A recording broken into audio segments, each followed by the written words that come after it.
My name is Miranda McConnell, and I'm a junior mechanical engineering student at Tennessee Technological University. This summer, I've been doing research at the University of Alabama to investigate a coolant chamber design for a liquid propellant rocket engine.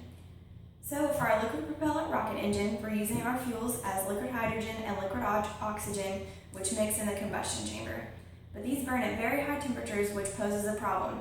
We could potentially melt the inside wall of this chamber if the coolant system is not designed efficiently. We'll also be designing this for an aerospike nozzle in order to provide maximum efficiency for the rocket thrust. Since the rocket we're designing already uses oxygen as one of the propellants, it makes sense to use the oxygen for the coolant since it's already being circulated through the system.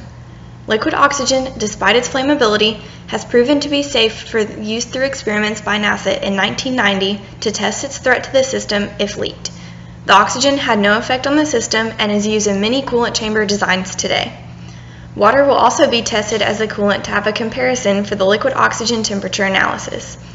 In the design of these chambers, a steel outer layer along with a copper sheet lining the combustion chamber should provide the best insulation.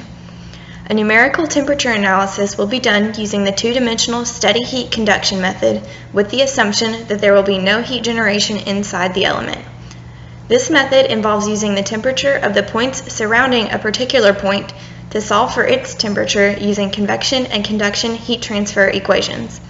MATLAB will be used to write a code that allows for a 100 by 100 grid of temperature points to be simultaneously solved using a matrix. Once each of the 2D analyses are completed for the desired aspect ratios of 1, 1.5, 2, and 4, the 2D grid will be expanded to account for the temperature changes as the fluid moves through the channels, one section at a time until 100 sections have been analyzed. Eventually, testing will be completed with scale models having channels milled into the steel plates with a copper sheet affixed to the channels.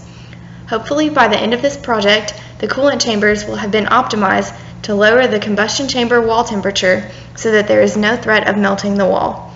When combined with another student's design of the aerospike contour, a new rocket model will be ready for space travel.